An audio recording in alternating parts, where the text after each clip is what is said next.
Rozmowy Winergo. Zaprasza Arek Cempura.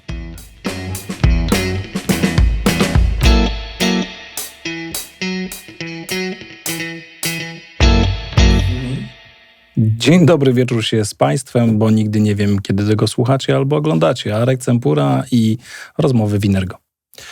Coraz częściej docierają do mnie pytania, dlaczego warto przejść na Maca, a właściwie dlaczego warto przejść na system macOS. Trochę na ten temat wiem, ale stwierdziłem, że jednak porozmawiam z ludźmi, którzy tym zajmują się na co dzień i zaproszę gościa z Winergo. Szanowni Państwo, dzisiaj moim gościem będzie Grzegorz Mamorski. Witam. Grzegorz, co robisz w Winergo, czym się zajmujesz, no i co robisz prywatnie, co poza rozmowy w Winergo nie wyjdzie? Obiecuję. W Winergo zajmuję się dostarczaniem rozwiązań opartych o Mac. Jestem Business Development Managerem odpowiedzialny właśnie za tą kategorię produktów. Mając na myśli rozwiązania, chodzi o to, że dostarczamy nie tylko pudełka, ale cały szereg usług, które towarzyszą pełnemu wdrożeniu, tak żeby klient dostał rozwiązanie, którym potem jeszcze się możemy zaopiekować. Jeżeli chodzi o rzeczy, które mogłyby stąd nie wyjść, interesuję się zabytkową motoryzacją, tak to nazwę. Okej, dobra, myślę, że ten temat kiedyś pociągniemy. Grzegorz, to teraz tak, mam pomysł na to, żeby w swojej organizacji wdrożyć Maci. To z jednej strony wydaje się, że nie powinno być problemem, ale z drugiej strony, jeżeli moja organizacja długi czas pracowała i rozwijała się na innym systemie operacyjnym, no to jednak będzie pewne wyzwanie, tak? No i teraz czego się obawiają tacy klienci jak ja, którzy mówią, chciałbym mieć Maca w firmie, chciałbym go zaoferować swoim pracownikom, słyszałem o pewnych korzyściach, ale boję się. Z naszych doświadczeń wynika, że klienci odczuwają strach i opór przed zmianami. My jesteśmy po to, aby klienta utwierdzić w przeświadczeniu, że zmiany są na dobre, że problemy, które pojawią się po drodze, są w pełni rozwiązywalne i na końcu drogi będziemy mogli cieszyć się rozwiązaniem, które usprawni pracę. Będą mieli z tego pożytek zarówno użytkownicy końcowi, będzie miało z tego pożytek IT i będą mieli z tego pożytek pracodawcy. Ale te obawy, bo mówisz, że klienci obawiają się zmiany, to one są uzasadnione? Z czego one mogą wynikać? Apple jest organizacją, która do tworzenia rozwiązań podeszła w nowy sposób do starych rzeczy. Ten nowy sposób bardzo często uwidacznia się w takich, a nie innych okolicznościach, że do tych samych te same problemy rozwiązano w nieco inny, żeby nie powiedzieć odwrotny sposób. Pierwszy kontakt z urządzeniem, mogę opierać się na własnych doświadczeniach, ma trochę ze zdziwienia i ma trochę z odrzucenia. Dlaczego? Popatrzmy na belkę narzędziową. Jeżeli próbuję zamknąć, zwinąć do paska edytowany w tym momencie plik, to w Macu znajdę to po stronie lewej. A całe życie byłem zawodowo przyzwyczajany do tego, że ten element znajduję po prawej stronie, a więc jest ewidentnie zrobione inaczej, odwrotnie. Czyli to jest taka kwestia jednak tego przyzwyczajenia, bo jeżeli ileś lat, nie wiem, prowadziłem jakiś samochód i w tym samochodzie światła włączały się w innym miejscu, zmieniam samochód i te światła naraz włączają się w innym miejscu, no to jest taki moment, gdzie muszę się nauczyć nowych rzeczy, tak? Dopiero potem będę w stanie ocenić przez porównanie, czy to rozwiązanie, z którego korzystałem, było lepsze, czy to nowe jest lepsze. Czyli element dotyczący tego. Zmieniasz i musisz się z tym liczyć. I to jest jak gdyby taka podstawowa obawa. Też o to pytam, bo ostatnio przeprowadziliśmy takie badania wśród naszych klientów i potencjalnych klientów dotyczących tego, czego się mogą obawiać w przypadku przejścia na system macOS, no to właśnie jednym z elementem był taki chwilowy jakby spadek produktywności, tak? W związku z tym, że ludzie się muszą nauczyć. Ci, którzy są młodzi, będzie im łatwiej, albo ci, którzy w ogóle wychowali się w tym pokoleniu, powiedzmy, iPhone'owo-macowym, to jakby dla nich ono jest naturalne, natomiast ci, którzy przez wiele lat pracowali na Windowsie, no to będzie taki moment takiej, no, chwilowego zamieszania. Przyznaję pełną rację. Pierwsze dni wymagają cierpliwości i zmiany nawyków, nabycia nowych przyzwyczajeń. I właśnie od tego jesteśmy, żeby pokonywać bariery, łamać zasady, począwszy od przekonywania, pokazywania różnic użytkownikowi końcowemu, po rozmawianiu z działem IT i nakłonieniu do skorzystania i przeprojektowania używanych przez wiele lat rozwiązań. Okej, teraz, czyli jakby wiemy, że mogą być pewne trudności, no i teraz kwestia jest taka, co jest w ogóle głównym wyzwaniem, gdy podejmiemy taką decyzję o tym, że chcemy wdrożyć macOS, który będzie może na razie częściowym systemem w naszej firmie, no i potem, kiedy będziemy migrowali całą firmę do tego systemu. Z naszych doświadczeń wynika, że głównym wyzwaniem jest przygotowanie środowiska zastanego u klienta do tego, żeby na pełnych warunkach przyjąć Maca do organizacji. Chodzi o to, żeby urządzenie oddane użytkownikowi końcowemu sprawiało jak najmniej problemów w procesie przygotowywania do pracy. Przypominam, że konfiguracje wszelkie, które spływają na urządzenie podczas pierwszego połączenia do sieci, są wcześniej przygotowywane przez dział IT. Także na pierwszym miejscu z naszego doświadczenia wynika, że przygotowanie sieci i środowiska klienta do pełnoprawnego wykorzystania Mac w organizacji jest tutaj kluczowe. Gdybym miał znaleźć i wskazać czynnik drugi, to będzie to przygotowanie użytkownika do tego, żeby zechciał podejść z życzliwym okiem, żeby zechciał spojrzeć życzliwym okiem na korzystanie z Maca i też prowadzimy w tym celu różnego rodzaju działania. Czyli dwa aspekty. Jeden, to co trochę powiedzieliśmy wcześniej, czyli ten czynnik ludzki, czyli warto przygotować ludzi do tego, że będziecie się przesiadali na inny system, warto im zrobić jakieś wcześniejsze szkolenia, pokazać im pewne rozwiązania, pokazać im różnice. Tak, spróbuj zmienić przyzwyczajenia. A druga rzecz to jest jakby kwestia przygotowania samej infrastruktury po to, żeby, tak jak powiedziałeś, żeby ona była w stanie przyjąć bezproblemowo Maca. No i teraz tak, mamy te dwa aspekty. Jak do tego w ogóle podejść metodycznie? Jak to ogarnąć? No powiedzmy dzisiaj ja podejmuję decyzję, dzień dobry panie Grzegorzu, chciałbym. No i pan Grzegorz... Jeżeli jesteśmy już po tym etapie, że udało mi się nakłonić ciebie do spróbowania, sprawa wygląda w taki sposób. Dostarczamy do testów 1, 3 lub więcej urządzeń, jeżeli tego wymaga sytuacja i wielkość organizacji.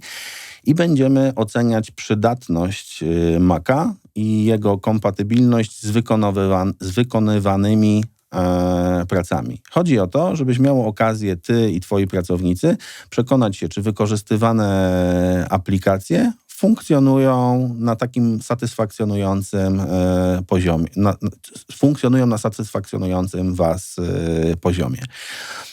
Na tym etapie możemy zobaczyć, czy wymagane, korzystane aplikacje są dedykowane na Maca, czy też musimy poszukać aplikacji o identycznej funkcjonalności pod inną nazwą.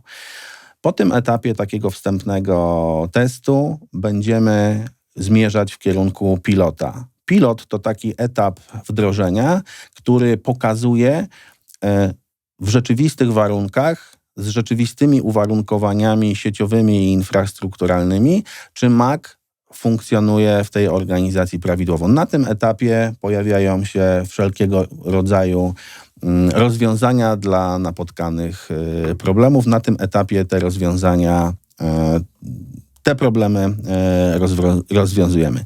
Czy ja rozumiem, że trochę tutaj stawiamy sobie pewne KPI, ustalamy je z klientem, tak? Znaczy ty jako Inergo masz jakby już pewne rzeczy przerobione, wiesz jak to wygląda i po prostu proponujesz klientowi, zróbmy to i na koniec sobie oceniamy, jak to wszystko wyszło w danej organizacji, bo te organizacje mogą być do siebie podobne, ale niekoniecznie muszą. Więc to tak byśmy podsumowali. Jeszcze jedna rzecz dotycząca, a jednak gdy się trafi, powiedziałeś, bo wrócę do tego. Powiedziałeś, że dostosowujemy pewne rozwiązania pod użytkowników, Proponujemy je. Tak, co można zrobić? Musi być, ta propozycja albo musi być poprzedzona. Ale gdy się okazuje, że jednak jest jakieś rozwiązanie, które wymaga starego systemu operacyjnego, a ktoś się chce przenieść na Maca, co tutaj może zrobić? Czy tu jest jakaś obawa użytkownika, czy jest jakby szansa, żeby na tym Macu działało to stare oprogramowanie? Oczywiście są sytuacje, w których przeswitchowanie w 100% nie jest możliwe w tym momencie. Po prostu nie wszystkie aplikacje działają na Macu natywnie. Mamy propozycję dla tych klientów, aby zainstalować Parallels Windows i wtedy na urządzeniach Mac funkcjonują oprogramowania tworzone na Windowsa. Okej, czyli tak naprawdę... Rozwiązanie jest. Czyli Mac, oprócz tego, że jest jakby jego standardowym systemem jest macOS, również wspiera to, że może być zainstalowany tam Windows i możemy korzystać z aplikacji Windowsowych. Gdyby się wydarzyła taka sytuacja, że nie wiem, są jakieś aplikacje, które tego wymagają, bo dzisiaj jeszcze producenci nie zmienili. Bo zdecydowana większość producentów już jednak dostosowała swoje rozwiązania do tego, że jakby są, powiedzmy, macOS friendly, tak? Ale mogą się zdarzyć jeszcze jakieś stare rozwiązania, nie wiem, publiczne, które nie wspierają. Nasze doświadczenia podpowiadają, że należy używać aplikacji tworzonych typowo na Maca, dlatego że ich wydajność i funkcjonowanie jest zdecydowanie na innym poziomie. Proszę pamiętać, że w rękach Apple leży zarówno tworzenie sprzętu, tworzenie systemu operacyjnego, jak i tworzenie aplikacji, wpływ na tworzenie aplikacji. Połączenie tych trzech elementów to optymalizacja wydajności i funkcjonalności na takim poziomie, który jest nieznany w innych systemach operacyjnych. Rodzi się jeszcze jedna obawa wśród użytkowników, bo to powiedzieliśmy taki czynnik ludzki, którzy mówią, no dobra, ja całe życie korzystałem z rozwiązania biurowego Microsoft Office. No i co teraz? To już nie będę mógł korzystać, mam tyle materiałów zrobionych, co się dzieje? Co w takiej sytuacji? Idąc od końca twojej wypowiedzi, Microsoft Office jest również dostępny na Mac. Funkcjonuje. Gdyby użytkownik chciał i zechciał spojrzeć na rozwiązanie Apple własne, jest to pakiet oprogramowania iWork, jest tam edytor tekstów, jest tam arkusz kalkulacyjny, jest tam notatnik i oczywiście również prezentację Keynote'a, z czego sami wewnętrznie korzystamy. I znowuż trzeba powiedzieć, że wiele rzeczy jest zaprojektowanych od nowa, wręcz nieco odwrotnie niż w wymienionym na początku rozwiązaniu, ale możemy cieszyć się funkcjonalnościami, których u konkurencji nie znajdziemy. Okej, czyli podsumowując tą część rozmowy, po pierwsze to jest tak, jeżeli chcę podejść do takiego tematu jak wdrożenie macOS w mojej organizacji, no to warto zrobić sobie tak zwanego POC-a, czyli Proof of Concept, tak? Czyli przygotować się do tego, przetestować kilka urządzeń, zobaczyć jak to będzie wyglądało. Druga rzecz, jeżeli już podejmuję decyzję, no to robimy pilota tego wdrożenia, czyli tak naprawdę w konkretnych działach, zespołach dla konkretnych osób wdrażamy Maci, tak? Wyciągamy z nich wnioski, stawiamy sobie wcześniej KPI i ustalamy sobie po prostu taką potem mapę migracyjną, czyli wiemy, kiedy będziemy chcieli dojść docelowo do takiego rozwiązania. Potwierdzam z jedną gwiazdką. Na pewnym etapie powinno się pojawić coś takiego jak audyt zastanego na miejscu u klienta środowiska, żebyśmy wiedzieli, z jakimi elementami mamy do czynienia i z czym przyjdzie nam się mierzyć i integrować. Po takim audycie my proponujemy, które elementy powinny zostać, a które należałoby uzupełnić. No właśnie i tutaj jakby mam teraz pytanie, rola Inergo. No bo dostarczamy sprzęt, robimy te rzeczy, ale co jeszcze możemy jakby takiemu klientowi zaoferować więcej? Rozpoczynając od rzeczonego audytu, zobaczymy, jakie rozwiązania u klienta na miejscu mamy.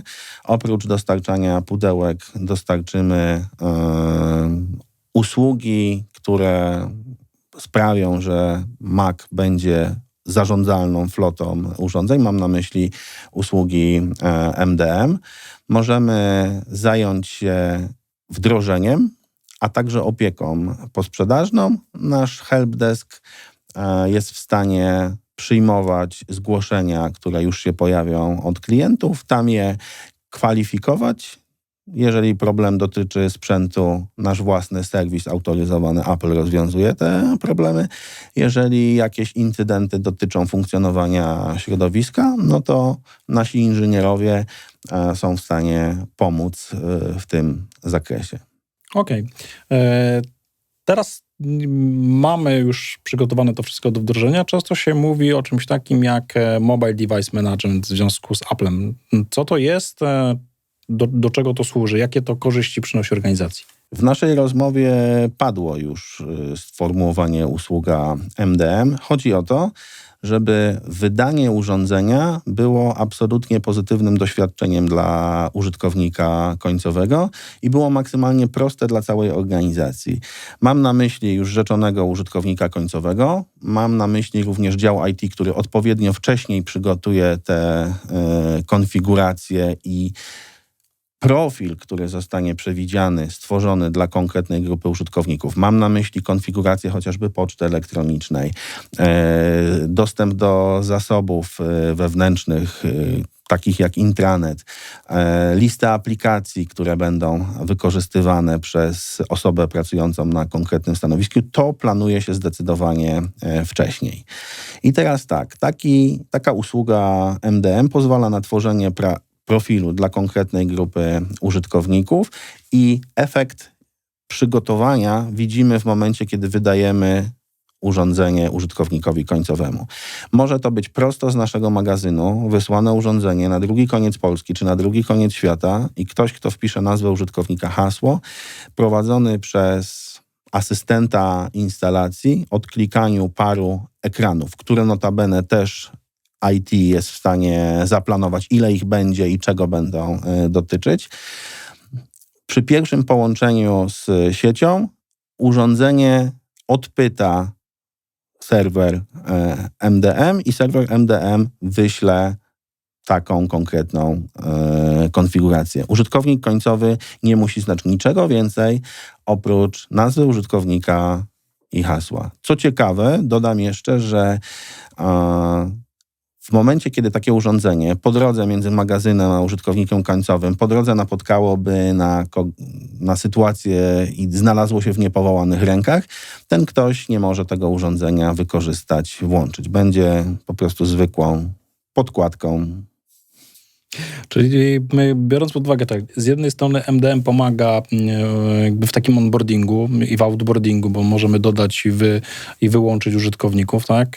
To jest jakby element, a kolejnym aspektem to jest zabezpieczenie, tak? Czyli Dokładnie tak naprawdę tak. to jest bezpieczeństwo całego systemu i tego, że w momencie, gdyby, tak jak powiedziałeś, zmieni niestety właściciela bez zgody, no to on jakby dotrzymuje po prostu tylko sam sprzęt bez możliwości z niego korzystania, tak? Urządzenie zostanie zablokowane, a nawet zostanie jakby te wszystkie dane, które tam są, zostaną wyczyszczone. Co w dzisiejszych czasach jest dosyć istotne z punktu widzenia bezpieczeństwa systemów i organizacji. Tak to działa. Zanim przejdziemy w nieco bardziej szczegółowych słowach do bezpieczeństwa, warto wspomnieć, że jest coś takiego jak Apple Business Manager, potocznie nazywany DEP-em. DEP to skrót od Device Enrollment Program. To jest usługa Apple Business Manager, która automatyzuje proces włączania urządzenia do zdalnego zarządzania. No właśnie, i teraz zacząłeś od tego depa. Często ja spotykam się z takim pojęciem, że my jako Inergo depujemy urządzenia. Co to znaczy? To znaczy, że na etapie, w którym urządzenie opuszcza nas magazyn, nasz klient i Inergo wymieniamy się numerami. Klient podaje nam numer klienta w usłudze, my podajemy ID resellera w usłudze. Dzięki temu proces jest zautomatyzowany. To znaczy nie trzeba fizycznie podłączać urządzenia, wyciągać na biurku. IT ma ten problem, jak gdyby, czy tą czynność zaplanowało, stworzyło wcześniej profil i w momencie wydawania nie musi fizycznie oglądać urządzenia u siebie na biurku, instalować profili, instalować oprogramowania, przydzielać dostępów, ustalać polityk. To się stało zdecydowanie wcześniej. Apple Business Manager automatyzuje ten proces w taki sposób, że my wysyłamy urządzenie na drugi koniec Polski lub na drugi koniec świata. Użytkownik wprowadza nazwę użytkownika, hasło i przy pierwszym połączeniu do sieci urządzenie sprowadza Otrzymuje wszystkie swoje uprawnienia i pakiet wszystkie całych dane, informacji, polityk bezpieczeństwa. Dokładnie tak to się odbywa. Okej. Tutaj jakby po raz kolejny mówimy o IT. Krąży takie hasło w kampanii reklamowej, którą możemy spotkać chociażby na YouTubie. Mac to potrafi, gdzie jako Inergo też prezentujemy pewne aspekty korzyści z posiadania komputerów Mac, że właściwie IT lubi Maca. Ale też jest takie hasło, że właściwie Mac niespecjalnie wymaga IT, że jakby może funkcjonować bez IT. O co tu chodzi? To jakby to nie ma takiej jakiejś sprzeczności w tym? Sprzeczności nie ma i będziemy kontynuować to, co zostało wypowiedziane chwilę wcześniej. IT ma najwięcej pracy w momencie, kiedy przygotowywuje środowisko do przyjęcia Maca na pełnych prawach. IT ma zdecydowanie mniej pracy po wydaniu urządzeń, po tych incydentów będzie mniej. Jeżeli incydent się pojawi, to będzie zdecydowanie prostszy i szybszy w rozwiązaniu. IT może wreszcie zająć się rzeczami takimi jak rozwój własnej infrastruktury. Także zadowoleni z używania Maca są nie tylko użytkownicy, bo IT także, ale i pracodawcy, którzy zobaczą, że nastąpił wzrost wydajności zarówno działu IT, jak i samego użytkownika końcowego. Podsumowując, znowu jakby to, co zostało powiedziane, mamy dwa dosyć istotne aspekty tego, żeby klient w miarę dobrze przeszedł na macOS i odczuł tego korzyści. Po pierwsze ta kwestia dotycząca infrastruktury, czyli my musimy przygotować wsparcie dla działu IT, który czasami może jeszcze nie współpracował z tymi urządzeniami. On musi wiedzieć, jak je wdrożyć, jak je wprowadzić. To, co powiedziałeś, warto zrobić ten audyt, żebyśmy wiedzieli, jak ta sieć wyglądała wcześniej, jakie będą zmiany. Tak naprawdę zastanowić się, być może coś wymaga wymiany, tak? Jakby w trakcie tego wdrożenia, czy też tego pilota. Ale to wszystko nam wyjdzie właśnie z takiego podejścia inżynierskiego, tak by to powiedzieć, inżynierskiego, projektowego. No dobra, ale mamy aspekt istotny, użytkownik. Mamy tego użytkownika, któremu naraz ktoś mówi, słuchaj, od jutra będziesz pracował na Macu. No fajnie, cieszy się, bo to jednak jest komputer wielu osób marzeń, one go widziały, dotykały, często może miały okazję popracować, ale jest taka grupa ludzi, która nie pracowała, która słyszała, no i ma obawy. I teraz jakie atuty właściwie może odczuć użytkownik z tego, że przechodzi na Maca? Warto podkreślić, że na wczesnych etapach kontaktu z klientem, gdzie mamy do czynienia z testowaniem urządzenia przez konkretne grupy użytkowników, nasze podejście jest takie agile'owe.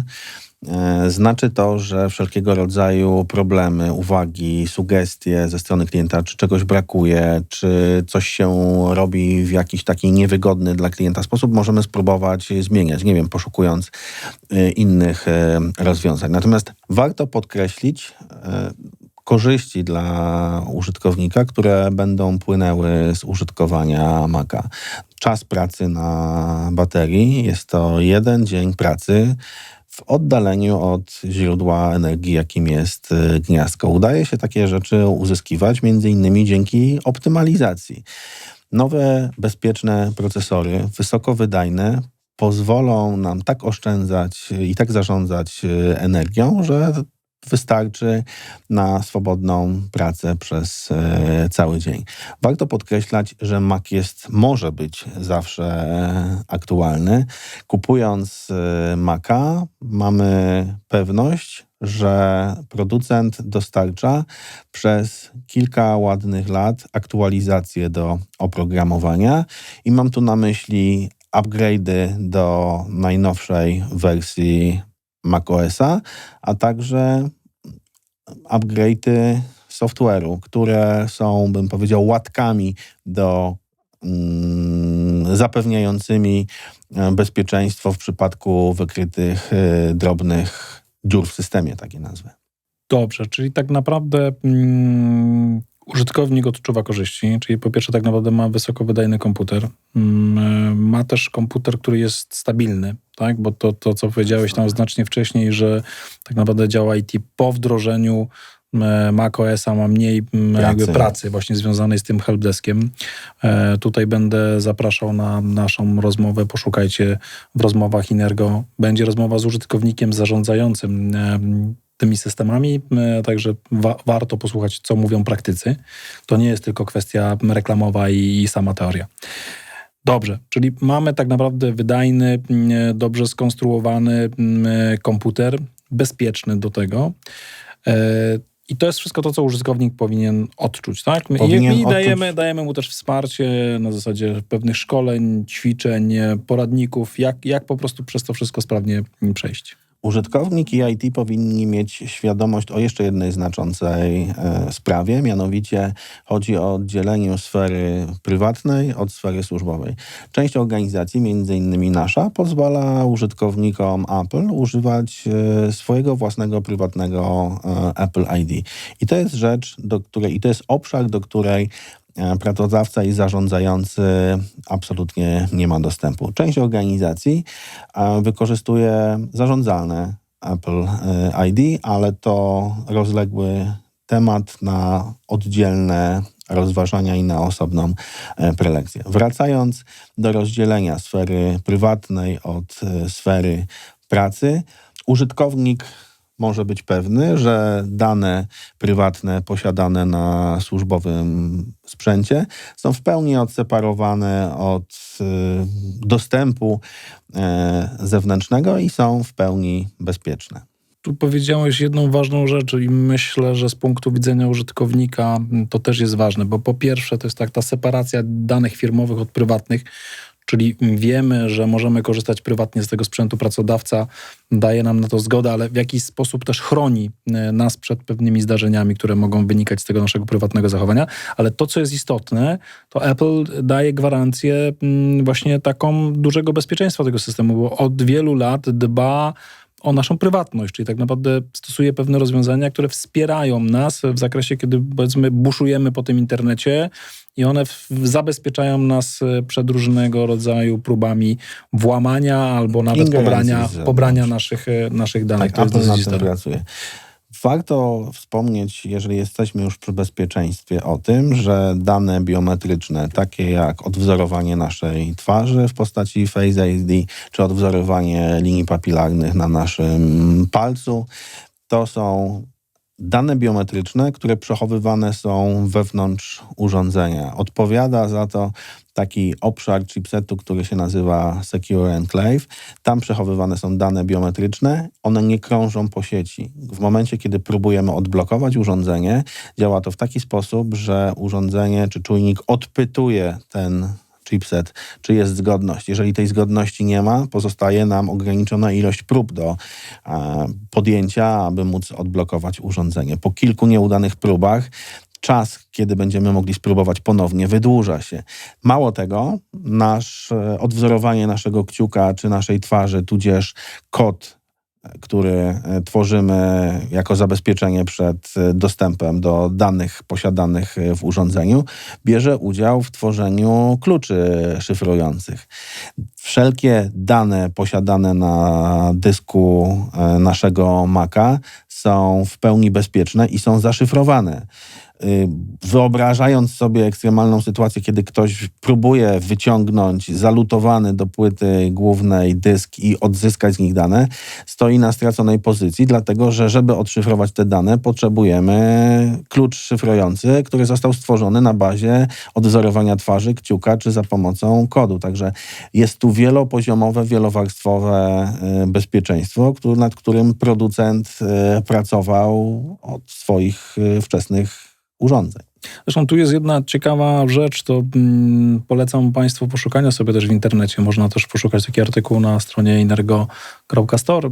Jest koalicja, można powiedzieć, taka przeciwko hasłom, której częścią jest również Apple. Chodzi o to tak naprawdę, żebyśmy wyeliminowali hasła, które tworzymy i tak naprawdę, żebyśmy my we współpracy z jakimś wybranym urządzeniem byli takim strażnikiem dostępu do tych wszystkich serwisów, do tych wszystkich usług informacji. I myślę, że te rozwiązania, o których tutaj Grzesiek mówisz, tylko pomagają jakby zwiększyć bezpieczeństwo, tak? Bo wiemy, że to my mamy ten klucz, mamy dbanie o jedno miejsce, nie tworzymy jakichś dziwnych, prostych haseł, po prostu te hasła są skomplikowane, to my je otwieramy, tą skrzynkę z tymi hasłami, z tymi kluczami, które pozwalają nam dostać się dalej. Jeszcze jedna rzecz taka na zakończenie.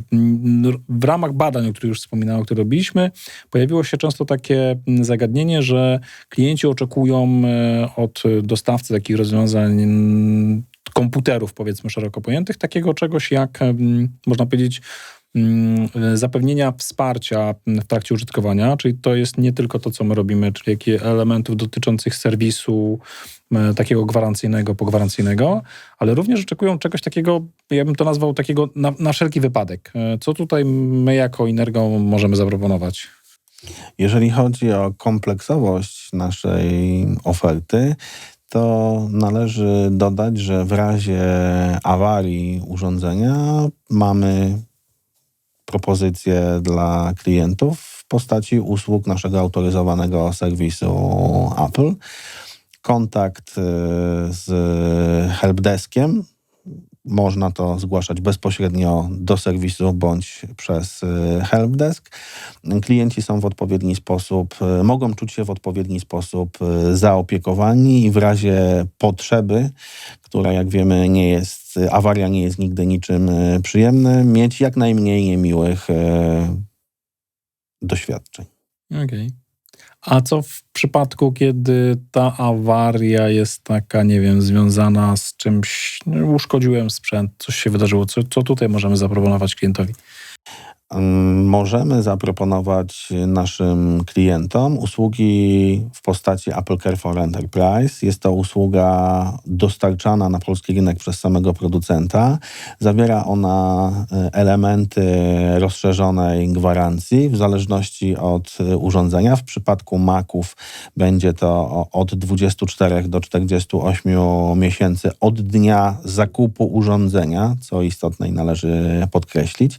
Należy tutaj spełnić kilka warunków, aby móc stać się klientem tej usługi. O szczegóły zapraszamy bezpośrednio do nas bądź na nasze strony internetowe, gdzie można znaleźć kalkulator i przeliczyć koszty, przy okazji zostawiając swoje dane. Apple Care for Enterprise oprócz tego, że wydłuża czas obowiązywania gwarancji na zasadach producenta, to jeszcze pozwala na to, że uszkodzenia powstałe w wyniku działania użytkownika, czy powstałe z winy użytkownika, w pewnym procencie urządzeń będą wymieniane 1:1 w cenie. W przypadku Maców mamy 2 stopnie, może to być do 2 lub do 4% urządzeń. Czyli zdarzenie losowe, nie wiem, zalałem, spadło, coś się wydarzyło i po prostu, jeżeli ta pula jest dostępna, to jest to swap, jest to wymiana. Musimy się wykazać. Wymieniacie mi sprzęt, a co teraz tak, gdzieś go muszę oddać, czy po prostu jak to wygląda? Wygląda to w taki sposób, że bezpośrednio do producenta należy wykonać kontakt z odpowiednim PIN-em, hasłem. Ewentualnie możemy zająć się jako Inergo obsługą floty urządzeń i w Państwa imieniu tego typu usługi obsługiwać. Co warto wspomnieć, w przypadku wsparcia dla użytkownika końcowego, w standardzie producent przewiduje 90-dniowy okres wsparcia dla użytkownika końcowego w postaci pomocy, nawet w obsłudze urządzeń. Natomiast wykupując usługę Apple Care for Enterprise, mamy to dla całej floty naszych urządzeń na cały okres trwania obsługi Infolinia Apple stanowi wtedy wsparcie dla... Czyli mamy jakby podwójne zabezpieczenie. Po pierwsze jesteśmy my, tak, jeżeli chodzi jako Innergo, a po drugie jest Apple, które tutaj jeszcze bardziej wspiera klientów i mamy kompleksowość całego rozwiązania, czyli na wypadku jesteśmy tutaj dobrze zabezpieczeni. Jeszcze dodam tyle, że to jest dla organizacji od pewnej wielkości, dla organizacji najmniejszych od jednego urządzenia w górę jest Apple Care Protection Plan, który jest rozszerzeniem gwarancji na zasadach gwarancji producenta. Okej. Szanowni Państwo, cóż mi pozostaje powiedzieć? Zareklamować tylko Innergo. Zapraszam do współpracy z nami.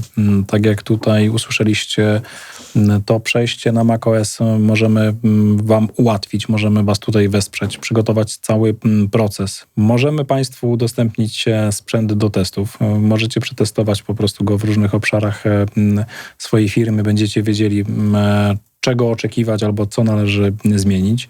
Na pewno wesprzemy w zakresie zbudowania całej ścieżki migracyjnej, tak? Pokażemy, jak ona będzie wyglądała, jak ona będzie rozpisana, nie wiem, na tygodnie, miesiące, czy nawet lata, bo to może wszystko zależeć od organizacji, z którą tutaj mamy do czynienia. No i to, co jeszcze tutaj zostało powiedziane przez Grzegorza, istotne aspekty, to jest to, że wspieramy użytkowników, czyli tak naprawdę przygotujemy ich do tego przejścia z jednego systemu na drugi, będą się czuli pewniej, będą się czuli zadbani. No i na koniec jeszcze aspekt dotyczący tego kwestii serwisowej. Wiemy, że sprzęt jest niezawodny, ale to warto się zabezpieczyć na wszelki wypadek i tu również mamy kompleksowe rozwiązania. My jako autoryzowany serwis, ale również we współpracy z Apple właśnie te programy Apple Care i to są dosyć jakby ważne i dobre rozwiązania. Grzegorz, coś jeszcze, żeby zachęcić właśnie do przyjścia do nas? Zachęcam do kontaktu. Proszę pamiętać, że zaopiekowany i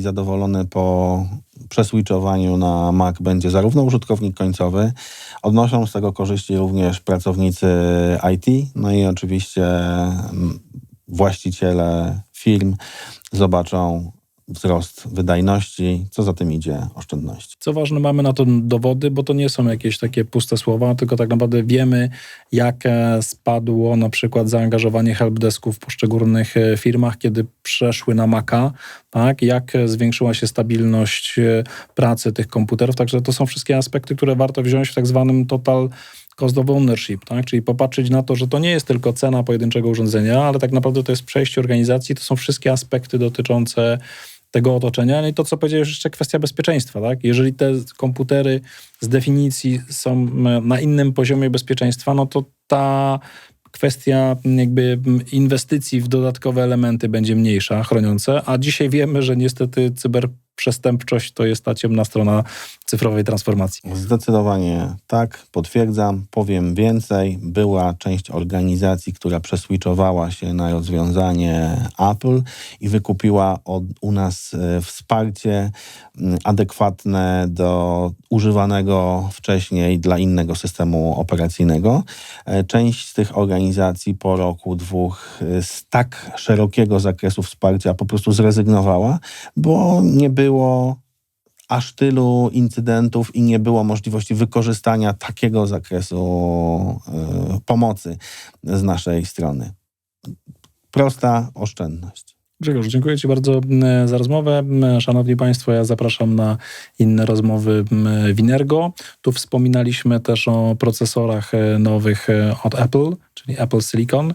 Zapraszam na rozmowę, gdzie Rafał Trzaska z Politechniki Wrocławskiej i Rafał Mazur z Innergo opowiadają o tym, jak te procesory wyglądają, co się zmieniło, jak to wszystko będzie funkcjonować, a Grzegorza może jeszcze wrzucimy kiedyś na YouTubie, jak rapował, mamy na niego takiego haka, będziemy do tego, widzę, że trzęsie głową, ale dosyć dobrze wspomina to doświadczenie.